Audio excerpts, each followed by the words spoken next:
Bem, abram suas Bíblias para Gênesis capítulo 3.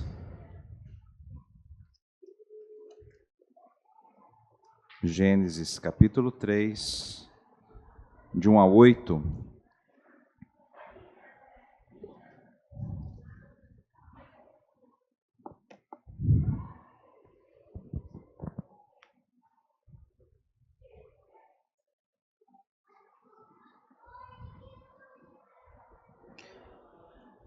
Diz assim o texto: Mas a serpente, mais astuta que todos os animais selvagens que o Senhor Deus tinha feito, disse à mulher: É verdade que Deus disse: Não comam do fruto de nenhuma árvore do jardim?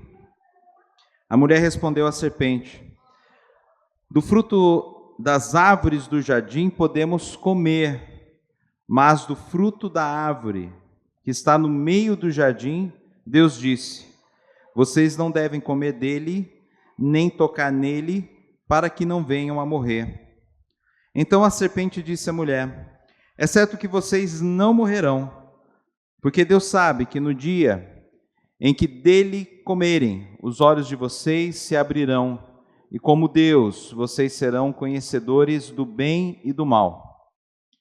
Vendo a mulher que a árvore era boa para se comer, agradável aos olhos e árvore desejável para dar entendimento, tomou do seu fruto e comeu, e deu também ao marido, e ele comeu. Então os olhos de ambos se abriram, e percebendo que estavam nus, costuraram folhas de figueira e fizeram cintas para si. Ao ouvirem a voz do Senhor Deus, que andava no jardim, quando soprava o vento suave da tarde, o homem e a sua mulher se esconderam da presença do Senhor Deus entre as árvores do jardim. E o Senhor Deus chamou o homem, aí até o jardim, né? Falei até o 8, então repetiu o 8. Ao ouvirem a voz do Senhor Deus, que andava no jardim quando soprava o vento suave da tarde, o homem e a sua mulher se esconderam da presença do Senhor entre as árvores do jardim. Até aqui.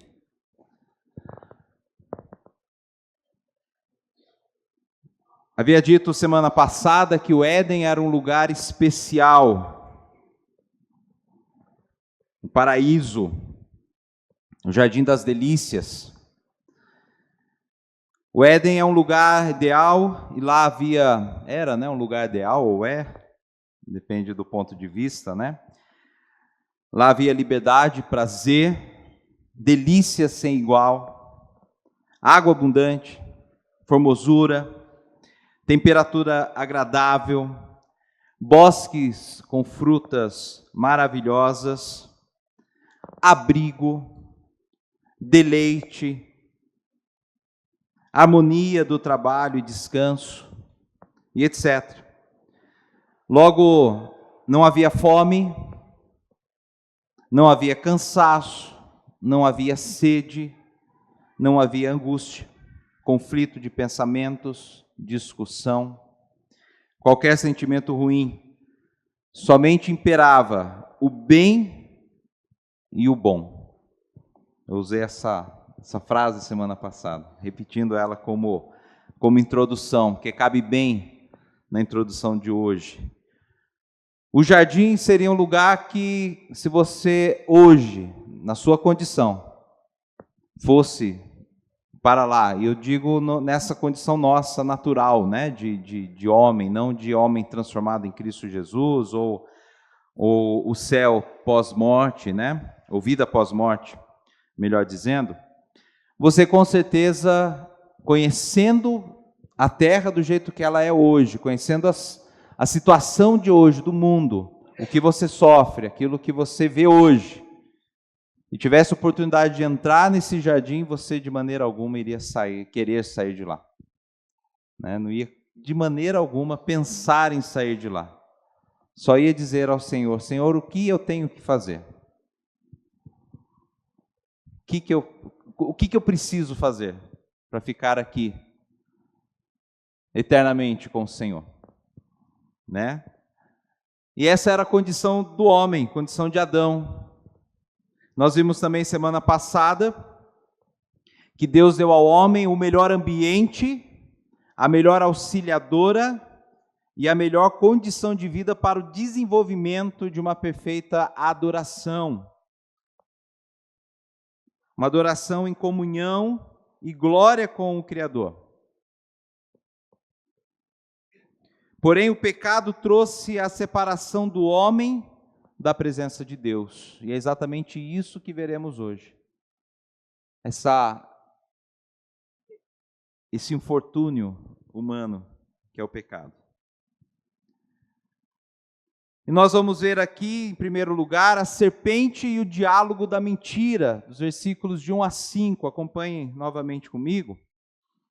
Deixe sua Bíblia aí aberta e nós vamos consultando ela à medida que vamos avançando. Versículo 1 diz: mas a serpente, mais astuta que todos os animais selvagens que o Senhor Deus tinha feito.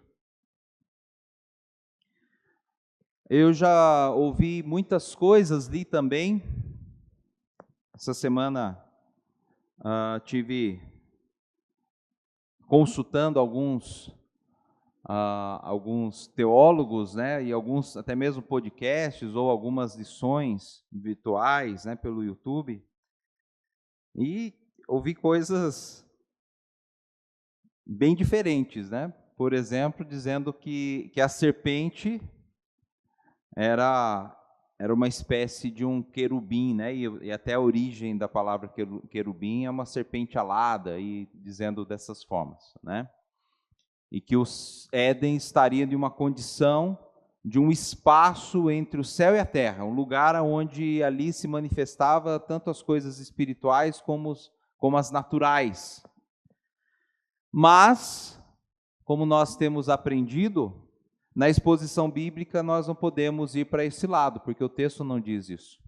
E aquilo que o texto não diz, eu tenho que me calar. E o que o texto diz no versículo 1 é que a serpente, nós conhecemos, e quando Moisés escreve a serpente, e eu falando a serpente, vem à mente algo que a irmã Valquíria não gosta, né? Ela tem muito medo. Então, ela não gosta nem de pensar no bicho. Ela tem uma fobia com serpente. Mas nós conseguimos até visualizar quando eu falo a palavra, né? Agora, é claro que aqui nós vamos ver que o texto, esse ser, esse animal, ele era diferente do que é hoje, tá? Mas ele está colocado aqui para nós dentro de uma categoria que ela não é celestial, que ela não é sobrenatural, mas ela é natural. Ela está colocado aqui, a mais astuta que todos os animais selvagens. Não está falando que ela era mais astuta do que todos os seres criados por Deus. Se fosse assim, eu poderia sim ligar esse ser a uma outra natureza que não fosse a natural, poderia até mesmo ser a sobrenatural. Mas o texto não diz dessa forma. O texto diz que ela era mais astuta que todos os animais selvagens. Então ela fazia parte, ela era um pouco diferente do que nós conhecemos. Podia ser alada, como alguns vão defender, uma serpente alada, porque no Egito existia essa figura, eles representavam isso sempre, né? Uma serpente alada. Não é tão magnífico assim, que nós temos lagartos que voam, né? Poderia ser um tipo de lagarto, poderia ter asa e poderia ter pata, como alguns desenham também. Poderia ter asa e 4 patas, como um dragão, também representado dessa forma. E Apocalipse diz que o diabo, né, o dragão, que era a antiga serpente, ele se refere dessa forma. Eu acabei não separando esse versículo, mas lembrei dele agora. Apocalipse trata essa serpente sendo posteriormente o dragão, né, de Apocalipse. É uma linguagem E aí nós podemos, o texto não diz como que era esse animal, não detalha como, a Bíblia ela não traz detalhes de muitas coisas, né? Mas ela traz aquilo que é essencial para que aprendamos. E agora, então, na sequência, o texto diz assim, né? Que ela disse à mulher, também pode nos causar estranheza. Como que uma serpente pode falar com a mulher? Disse a mulher. Então, aqui nós temos duas situações, né? Ou os animais falavam no Éden, e aí a gente vai se aproximar muito de algum tipo de mitologia, ou o homem, que é o que eu acredito, ele foi criado como vice-gerente, é isso que o texto traz. Olhe para o capítulo 1, versículo 26.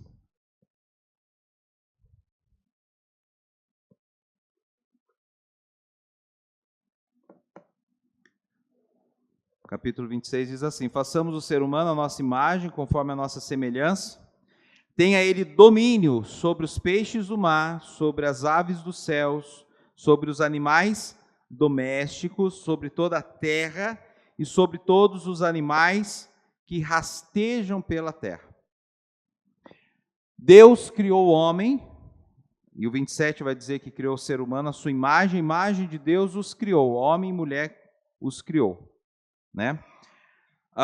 E o versículo ainda 27, no final, ele vai repetir: tenham domínio sobre os peixes do mar, sobre as aves do céu, sobre todos os animais, sobre todo animal que rasteja pela terra.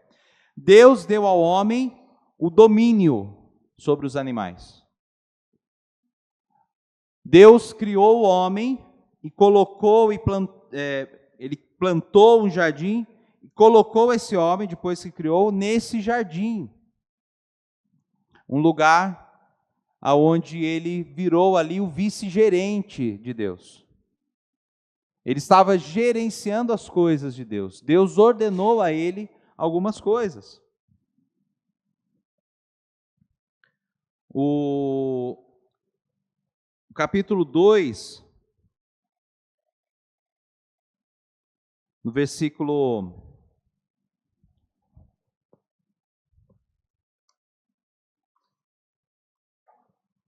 capítulo 2, versículo 19, diz assim: havendo, pois, o Senhor Deus formado da terra todos os animais do campo e todas as aves do céu, trouxe-os a Adão. Aqui comprova a vice-gerência do homem. O que Deus queria com Adão? Que ele nomeasse esses seres vivos.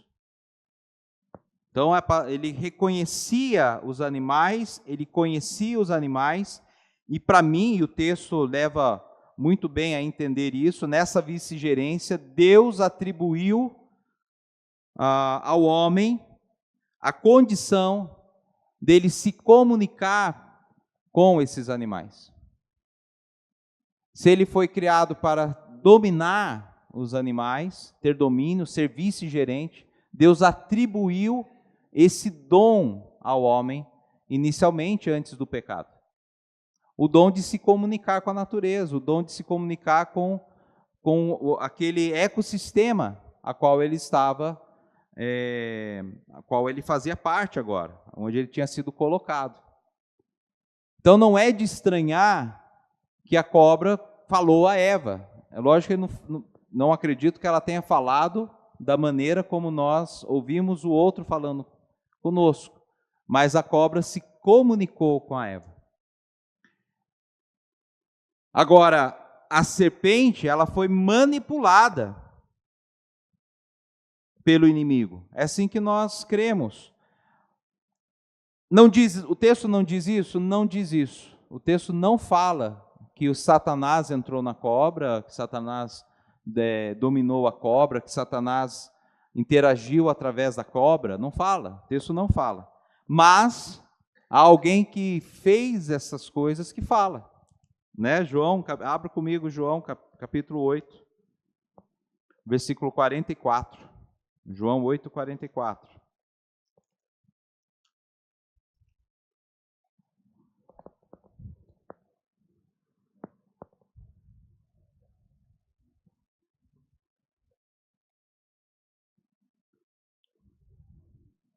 Quando, pano de fundo aqui, né? Os fariseus começam a questionar a Jesus, né? Jesus fala através fala das coisas que vêm do Pai, né? E aí ele vai dizer, olha o que diz o 44, vocês são do diabo, que é o pai de vocês, e querem satisfazer os desejos dele. Ele foi assassino desde o princípio e jamais se firmou na verdade, porque nele não há verdade. Quando ele profere mentira, fala do que é próprio, porque é mentiroso e pai da mentira. Jesus com certeza estava relacionando Satanás à queda do homem, a mentira falada no Éden.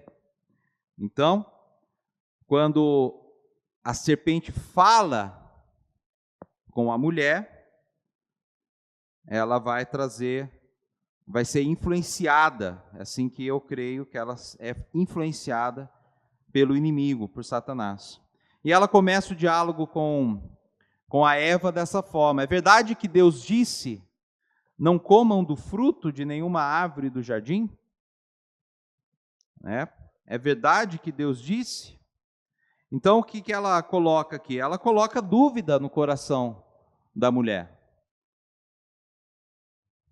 Ela vai parar para orar, para pensar. Vai parar para pensar. O que está dizendo? Será que esses animais não sabem o que Deus disse? Não ouviram? Né? E lança dúvida. Está começando com uma introdução aqui. E a mulher responde, a serpente. Olha como ela responde: do fruto das árvores do jardim podemos comer, mas do fruto da árvore que está no meio do jardim, Deus disse: vocês não devem comer dele, nem tocar nele, para que não venham a morrer. Tá, da onde Eva tirou? Ela estava com Adão quando Deus disse essas coisas? Essa é a pergunta. Ela não estava com Adão quando Deus disse isso. Olha o versículo 15 do capítulo 2. 16 do 2. E o Senhor Deus ordenou ao homem: de toda árvore do jardim você pode comer livremente, liberdade. Mas da árvore do conhecimento do bem e do mal você não deve comer, porque no dia em que dela comer, você certamente morrerá. Né? E aqui a serpente vai perguntar: olha, é verdade que vocês não podem comer nada? De nenhuma árvore que está no jardim? Agora, Eva aprendeu de Adão. Adão comunicou a lei, precisava, porque se ela ia ser auxiliadora idônea, ela precisava aprender o que eles podiam fazer naquele lugar, no paraíso, no jardim das delícias, né? Eles podiam livremente fazer tudo. Podiam comer todas as árvores, dos frutos das árvores. Tinham liberdade, porque foi o que Deus disse: pode comer livremente. Mas olha que interessante. Geralmente, quando você vai falar de uma lei, nós temos a tendência de carregá-la. Foi assim que os fariseus fizeram com as leis de Deus. Eles pegaram a lei de Deus e acrescentaram costumes a esta lei, para endurecer a lei. Então, na lei de sábado, por exemplo, na época de Jesus, os fariseus não podiam nem sair calçados, porque se as suas sandálias arranhassem um chão, isso poderia ser considerado como trabalho, e aí eles estariam pecando contra o Senhor. Eles não podiam cuspir no chão, porque isso poderia germinar daquele cuspe um alimento, uma planta, por exemplo. Isso poderia denotar trabalho.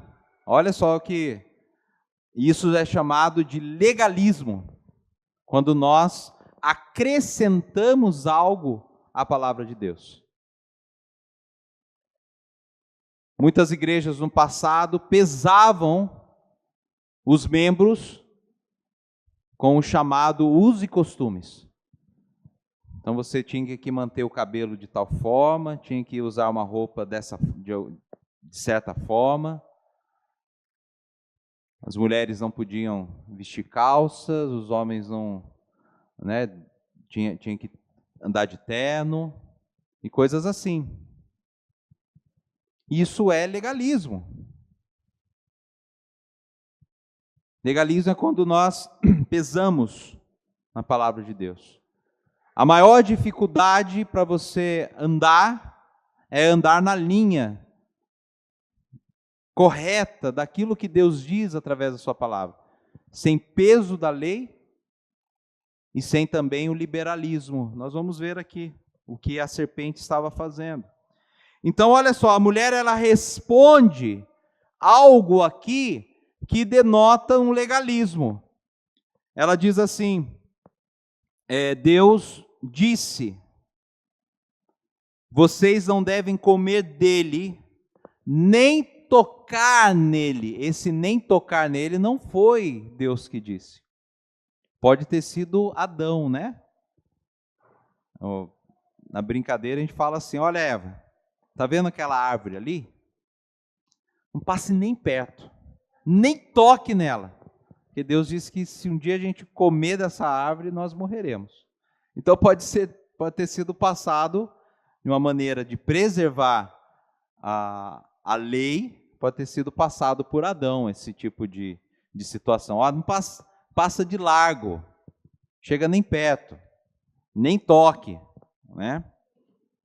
Mas isso é um legalismo, nós podemos observar isso no texto. E a serpente, então, disse à mulher, no versículo 4, é certo que vocês não morrerão. Olha só, aqui o inimigo, a serpente já disse para a mulher, ele falou isso, mas é certo que vocês não morrerão. Imagina que se vocês comerem um fruto, vocês vão morrer. É certo que vocês não morrerão. Já entra com um relativismo, isso é perigoso. O que é o relativismo? É quando nós tentamos interpretar a palavra à nossa maneira. E não da maneira correta, e não na forma que Deus disse. Deus disse assim, mas olha, não é bem assim. E a gente é craque em fazer isso. Em relativizar as coisas que nos é colocado. Não é bem assim. Deus disse dessa forma, né? A Bíblia está dizendo isso, mas isso era daquela época, isso é lá naquele tempo, né? Relativismo é perigoso. E nós muitas vezes relativizamos a palavra de Deus. E aqui a serpente estava entrando com relativismo. Não é bem assim. Não é dessa forma. A interpretação não está correta daquilo que Deus disse. É claro que vocês não morrerão. E aí ela acrescenta, porque Deus sabe que no dia em que dele comerem do fruto, os olhos de vocês se abrirão, e como Deus, vocês serão conhecedores do bem e do mal. Então, o que a serpente está mostrando para Eva aqui, fala, olha, vocês não vão morrer. O que Deus está querendo é que vocês não sejam como Ele. E o dia que vocês comerem, vocês serão como Ele. Vocês terão o poder em suas mãos. Vocês serão grandes. Vocês conquistarão o que quiserem. Vocês podem ter o que quiserem, poderão fazer o que quiserem. E essa é a ideia do liberalismo, quando você entra com relativismo, quando você abre a questão para ser livre além daquilo que Deus permite, você entra com liberalismo. E aí é onde o homem entra como principal, como protagonista da história. Ele quer ser o cara. Ele quer ser o tal. Ele não quer depender de ninguém, ele quer depender apenas das suas forças. Então querem ser como deuses, como Deus, né?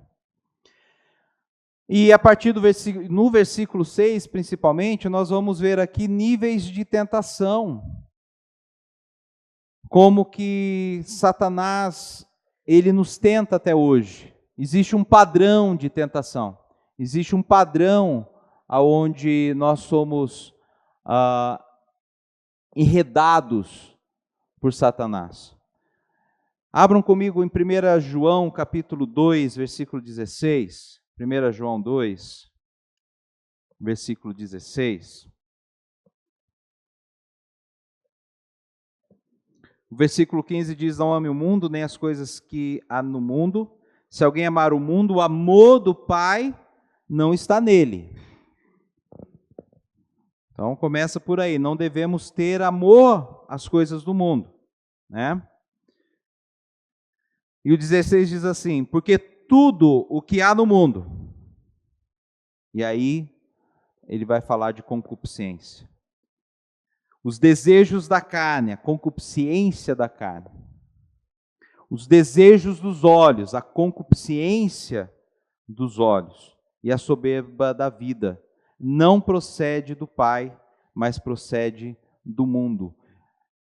Esse é o retrato daquilo que nós queremos. Esse é o retrato da forma como desejamos. E é dessa forma que é dessa forma que somos tentados. Tiago capítulo 1, volta aí algumas folhas aí para trás na sua Bíblia, Tiago capítulo 1, versículo de 13 a 15. Ninguém ao ser tentado diga, sou tentado por Deus, porque Deus não pode ser tentado pelo mal e Ele mesmo não tenta ninguém. Ao contrário, cada um é tentado pela sua própria cobiça, pela sua própria concupiscência. Quando esta o atrai e o seduz. Então a cobiça ou a concupiscência, depois de haver concebido, dá à luz o pecado. E o pecado, uma vez consumado, gera a morte. Satanás nos conhece. Satanás sabe como é o nosso caminho para a caída, caminho para a queda. Porque ele aprendeu lá no Éden, a forma pelo qual Eva foi tentada. E olha como batem essas questões. E se vocês, depois, de curiosidade, quiserem estudar Mateus 4, Marcos 4, ambos falam sobre a tentação de Jesus no deserto. Satanás tenta da mesma forma, pelos olhos, pela carne e pela cobiça, pela soberba da vida. São os 3 pontos que Satanás trabalha em nossas vidas. Olha só, vendo a mulher, versículo 6 de Gênesis 3. Vendo a mulher que a árvore era boa para se comer, então ela raciocinou, né? É boa para se comer. agradável aos olhos e desejável para dar entendimento, tomou do seu fruto e comeu, e deu também ao seu marido. Vendo a mulher que a árvore era boa, esse é o nível da concupiscência da carne. Nós raciocinamos, em qualquer situação de pecado, você vai primeiro racionalizar o que você está vendo. E aí, esse racional te leva para a estética. Você gosta do que está vendo. A cobiça, a inveja, da mesma forma. Você quer o que aquele outro tem.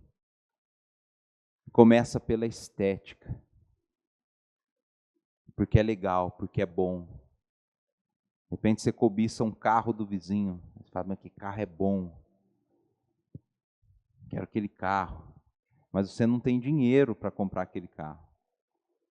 Mas você pode cair essa cobiça pode te levar a buscar meios que você não, sem condições, vai entrar e vai entrar numa fria, né? Porque você vai gastar mais do que pode para ter, de repente, aquele carro. Uma pornografia é a mesma coisa. O homem começa pela estética. É bom, dá prazer, é bonito o que eu estou vendo. Racionaliza primeiro. Isso é o desejo da carne, é a concupiscência da carne. Ele quer. O adultério. Tudo que envolve o pecado começa pela estética. A bebida, a droga, bom, dá prazer, e você quer. Isso é a carne.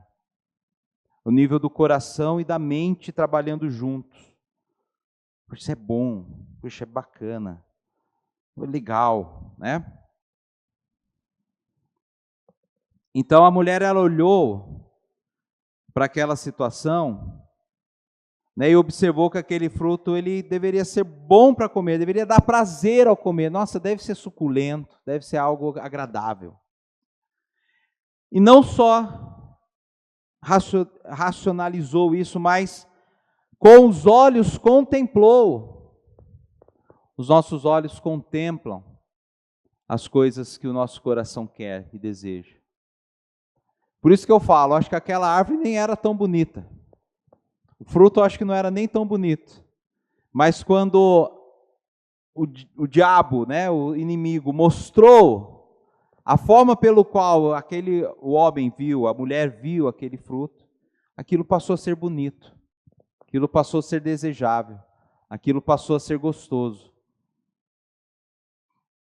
E os olhos mudaram a visão para aquela situação. E ela falou, essa árvore ela é agradável aos olhos. E aí entra agora na terceira parte, olha, já entrou na concupiscência da carne, onde nós racionalizamos com o coração e a mente. É agradável aos olhos, é estética, é a beleza, deve ser bom, é bonito. E aí entra numa área aonde vai te dar um prestígio, uma posição. Essa árvore ela é desejável para dar entendimento, ou seja, eu vou ter um benefício ao fazer isso. Eu vou ser beneficiado de alguma forma. Então isso lhe entrou no nível da soberba da vida. Desejo do poder, do prazer, de fazer o que quiser, autonomia total, eu faço o que eu quero. Já viu aquela criança que foi mal educada, né? Ela vira o reizinho da casa. Ela bate o pé e vai dizer, eu faço o que eu quero, eu vou querer, eu quero, tal, e bate o pé para aquelas coisas. A birra, né? Faz birra e eu quero, eu vou ser, eu faço. Tem um filminho que agora que os animais falam nesse filme. E o menino é muito mal educado. Ele bate a porta, ele fala, eu faço o que eu quero, eu quero isso. Aí a Giovana sabe como é que ele fala, né, Giovana? É mais ou menos isso. Eu faço o que eu quero, e é isso. Eu quero, eu faço o que eu quero, e é birrento. Então o homem, ele deseja isso, ele chega a esse ponto de querer fazer o que quer, de ter autonomia total, governo em suas mãos. Ele era vice-gerente. Ele aqui desejou ser o gerente. Não bastava ser o auxiliar de Deus, ele queria ser Deus. E então, a mulher comeu o fruto. E deu também ao marido, e ele comeu. Irmãos, se vocês separarem a narrativa desse capítulo de Gênesis, vocês vão perceber que a todo momento Adão está junto à sua esposa. Ele está apenas participando da ação da sua esposa, está concordando, está sendo passivo ao que ela está fazendo. Em nenhum momento ele repreende a mulher, olha, não faça isso porque isso Deus não permitiu que façamos. Em nenhum momento ele tomou a frente e disse não para a situação. Ele apenas estava ali de uma forma passiva. E nós podemos entender exatamente disso, porque dessa forma, né, entender dessa forma, porque ela come e deu ao seu marido. Parece que é um ato, mordeu e já. Não fala, e depois. E chegando Adão perto dela, ele deu a seu marido. Esperando Adão chegar do seu passeio, então a mulher, não fala isso. Comeu e deu ao seu marido. Estava do lado. Então os olhos de ambos, olha como estavam juntos, porque aconteceu isso de forma unida aí, né? Juntamente, simultânea. Obrigado, meu amor. De forma simultânea. Olha que palavra bonita. Simultânea, né? Então os olhos de ambos se abriram. E percebendo que estavam nus, costuraram folhas de figueira e fizeram cintas para si. E aí o texto ele amplia, né, o que aconteceu. Os olhos deles se abriram. E a primeira coisa que eles reparam, estamos nus. A malícia entra no coração do homem, na mente do homem.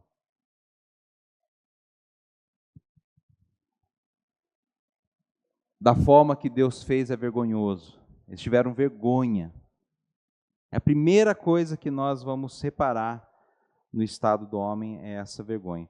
Então, olha só, resumindo, os olhos, né, percebem, têm uma percepção do pecado, a mente entende e concorda com aquela situação, racionaliza a questão, os olhos cobiça, o coração se corrompe, e a mente se corrompe, e aí então o homem peca. Aquele passo que está lá em Tiago. O homem ele é atraído pela sua própria concupiscência, pelo seu próprio desejo. E uma vez que ele é atraído por essa concupiscência, ele interioriza aquilo, e aí na mente, quando aquilo passa a trabalhar para que a coisa aconteça, vou fazer dessa forma, para eu consumir esse pecado. Nós vimos de manhã, né, a Tamar, o Eminon, filho de Davi, primogênito de Davi, ele estava ardentemente apaixonado pela sua meia-irmã, Tamar. E ele planejou, ele foi tentado a isso, ele racionalizou a forma de tê-la.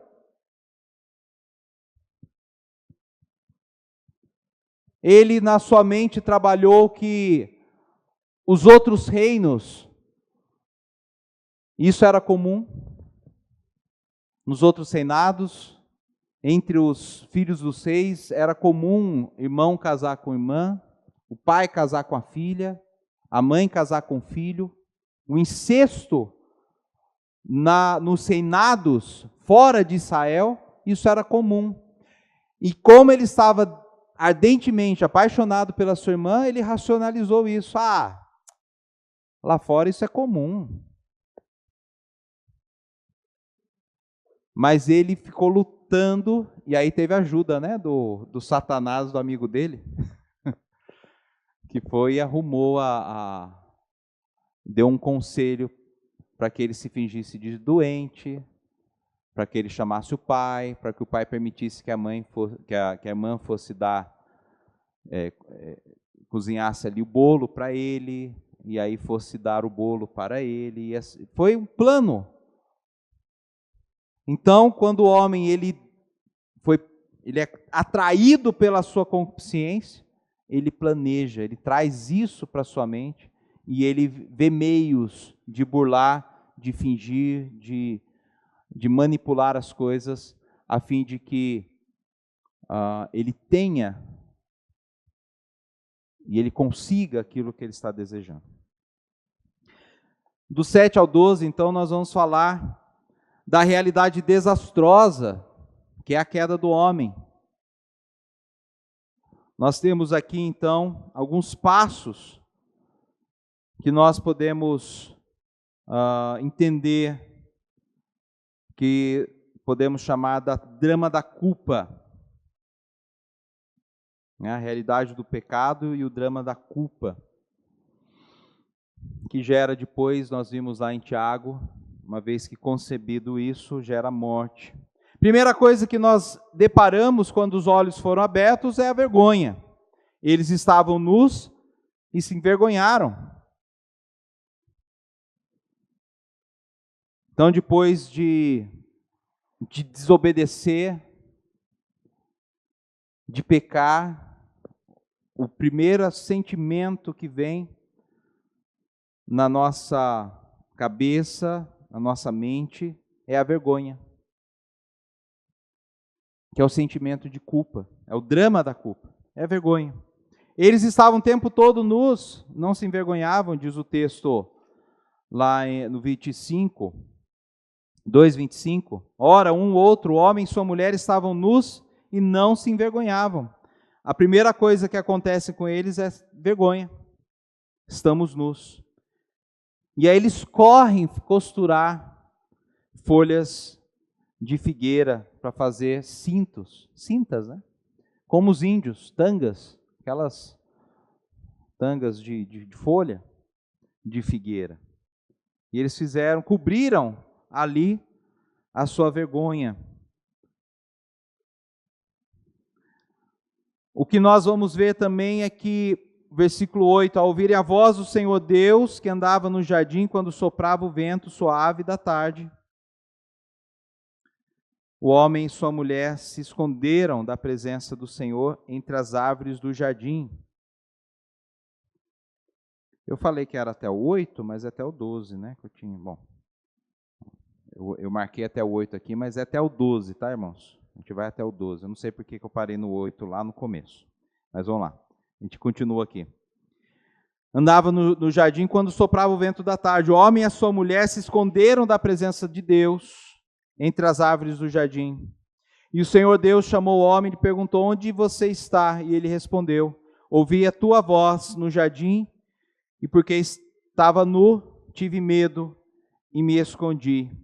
Deus perguntou: quem lhe disse que você estava nu? Você comeu da árvore da qual ordenei que não comesse? Então o homem disse: a mulher que me deste para estar comigo, ela me deu da árvore e eu comi. Nós vemos aqui, de 7 a 12, que o pecado gera vergonha. Pois nós vemos que o pecado gera medo. E esse é a primeira experiência que o homem vai ter com relação à morte. Não existe medo se não há um pensamento de perigo, um pensamento de morte. O medo, ele não existe se você não é ameaçado. se algo não traz perigo. Porque alguns têm medo de altura, porque tem medo de cair e morrer. Porque que alguém tem medo de serpente, porque tem medo de ser picado por ela e morrer. Porque alguém tem medo de leão, porque tem medo de ser devorado pelo leão. Por que alguém tem medo de injeção? Por conta da dor. A dor é relacionada à morte também. Por que alguém tem medo de barata? Porque pode ser devorado por ela. Alguém tem medo de barata. Tem muita gente que tem medo de barata, de lagartixa, né? Pode comer o seu dedo, né? Nada disso. Mas as pessoas têm medo de barata, têm medo de lagartixa. Mas o sentimento primário dessa situação do medo é a morte. E o que o pecado trouxe para o homem foi o medo. Gerou medo. E o medo só veio pelo sentimento de morte. O que Deus falou? Olha, se comer dessa árvore, certamente morrereis. Quem deu essa ordem? Foi Deus. De quem Adão foi se esconder? De Deus. E aí esse medo gera a vontade de fuga, de querer fugir. O temor aos homens, muitas vezes, nos leva a ter esse sentimento de fuga, de não querer estar na presença e enfrentar os seus problemas de frente, de face a face. E aí há um sentimento de fuga, de querer fugir das situações. Foi o que Adão fez, ele quis fugir da situação. Ele teve medo de Deus. Agora, esse medo é tolice. E nós fazemos isso. Você acha que o Adão, se escondendo atrás de arbustos, iria se esconder da presença de Deus? Não. Isso é tolice. Como ele poderia esconder da presença de Deus? De maneira alguma. Deus é onisciente, é onipresente, Ele está em todo lugar. Ele conhece todas as coisas. A pergunta aqui é uma pergunta retórica. Onde você está? Você acha que eu não sei onde você está? Né? Então nós vemos que o medo ele gera vergonha, gera medo, gera um sentimento de culpa e até mesmo manifestações de tolice. Viramos tolos. Então, semana que vem a gente vai ver que Deus então apresenta maldições, mas também apresenta a misericórdia dele, quando ele oferece, então, libertação, graça, por conta do pecado. Mas eu gostaria de fixar os nossos pensamentos no versículo 8, para fazermos uma aplicação desse texto. O 8 diz: ao ouvirem a voz do Senhor Deus, que andava no jardim quando soprava o vento suave da tarde. Esse termo no hebraico, soprava o vento suave, ele tem algumas traduções. A palavra é leruá. Agora, a palavra leruá, se os irmãos já ouviram alguma coisa do hebraico com relação ao espírito, espírito é ruá. Então, leruá, aqui é traduzido como um vento, um sopro suave da tarde. Mas nós podemos também entender que era uma manifestação gloriosa de Deus. Uma manifestação espiritual, que alguns podem traduzir como vento, né? Mas o vento ele passa aqui despercebido. E eu creio que não foi essa a intenção desse versículo. mas é dizer que Deus estava presente a todo momento no Jardim do Éden. Deus não se ausentava do Jardim do Éden. Mas num determinado momento, e isso na virada da tarde, Deus se manifestava de forma gloriosa, porque ao homem foi dado o sentimento de adoração, foi dado a ele o desejo de ser um adorador. E Deus se manifestava de forma gloriosa para que o homem se colocasse em adoração diante de Deus, face a face. Isso aconteceu em outros lugares. Nós temos outros exemplos, por exemplo. Né? Quando o homem tinha contato com Deus, da presença de Deus, havia uma manifestação gloriosa ali. E nós vemos, por exemplo, lá em Êxodo 34, 28 a 30, Êxodo 34,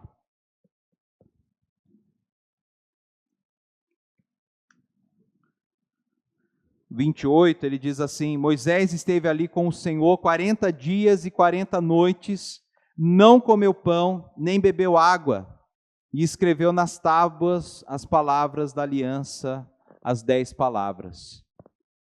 Quando Moisés escreveu do Monte Sinai, tendo nas mãos as 2 tábuas, quando Moisés desceu, do Monte Sinai, tendo nas mãos as 2 tábuas do testemunho, sim, quando desceu do monte, Moisés não sabia que a pele do seu rosto resplandecia, depois de Deus ter falado com ele.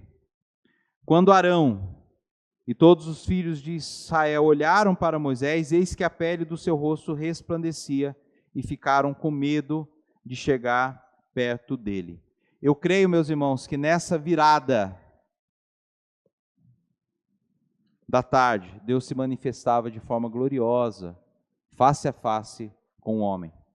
Assim como Deus se apresentou a Moisés quando deu a lei a Moisés.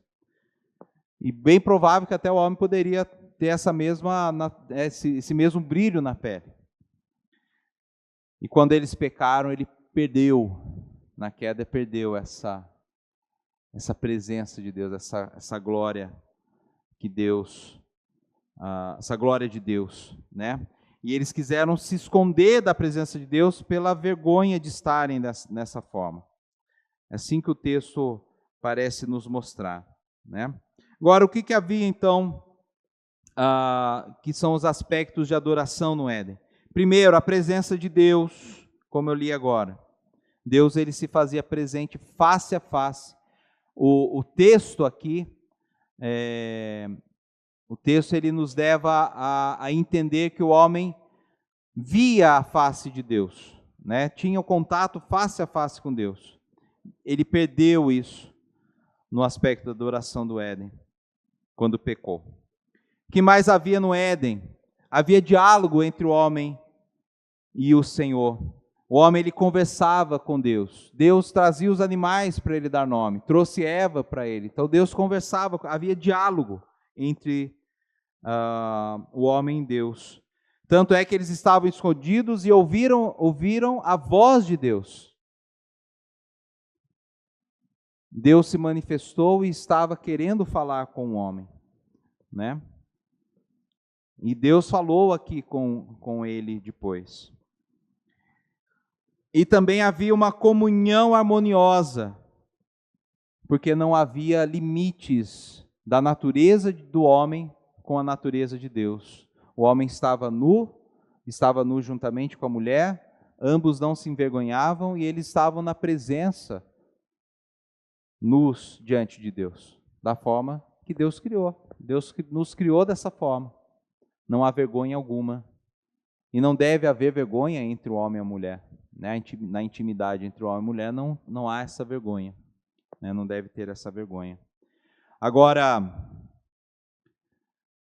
o homem, ele perdeu esse privilégio de estar na presença de Deus.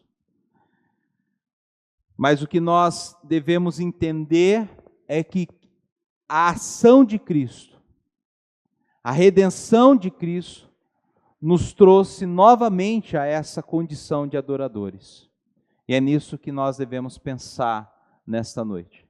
Em Cristo, nós voltamos na condição de estar 100% na presença de Deus. Ainda não vendo face a face Deus, veremos, mas Deus ele já se manifesta através do Espírito Santo em nossas vidas. Basta nós não desgrudarmos os olhos de Deus, olharmos bem fixados para o Senhor. Nós não podemos descolar as nossas mentes da mente de Deus. Nós tivemos o privilégio de, em Cristo, ter o poder de adoração. Ao saber que o homem, ele perdeu, foi feita separação entre Deus e o homem vai ser expulso do Jardim do Éden, vai se criar ali um abismo entre Deus e o homem. Nós devemos entender que Cristo, ele nos dá de novo esse privilégio de ser o mediador entre nós e Deus. Eu gostaria de terminar lendo Romanos capítulo 5, não a parte que o presbítero Arne leu, mas o começo do capítulo 5, que diz: justificados, pois, mediante a fé, temos paz com Deus, por meio do nosso Senhor Jesus Cristo, pelo qual obtivemos também acesso pela fé a esta graça, na qual estamos firmes e nos gloriamos na esperança da glória de Deus. A mesma glória que o homem tinha no Éden, ela já foi devolvida a nós por Cristo Jesus. Nós ainda não vemos essa glória com os nossos olhos. Apesar de cantarmos, que acabamos de cantar, meus olhos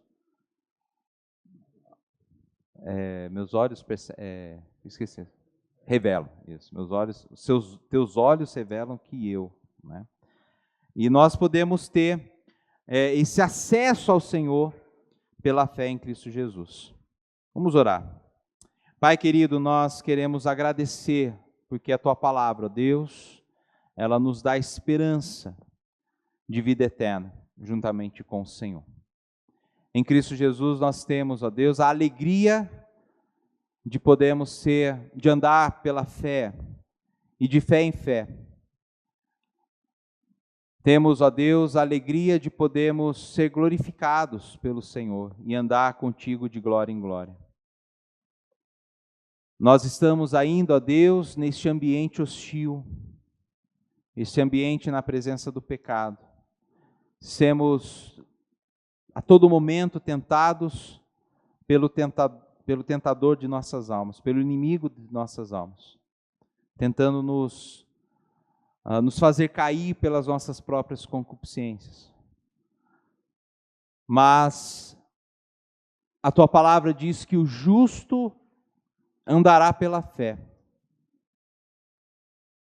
E nós temos fé de que somos consolados pelo Teu Santo Espírito. E estamos sendo transformados de glória em glória, até recebemos do Senhor um corpo totalmente glorificado, igualmente do Senhor Jesus Cristo.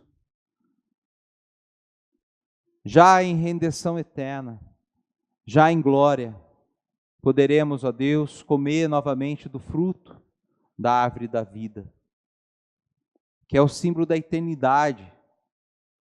E nós queremos, ó Deus, agradecer pelo privilégio de, em Cristo, ter essa esperança. E que isso nunca saia das nossas mentes. Que nunca desviemos os nossos olhos dessa verdade. Em nome de Cristo Jesus oramos. Amém.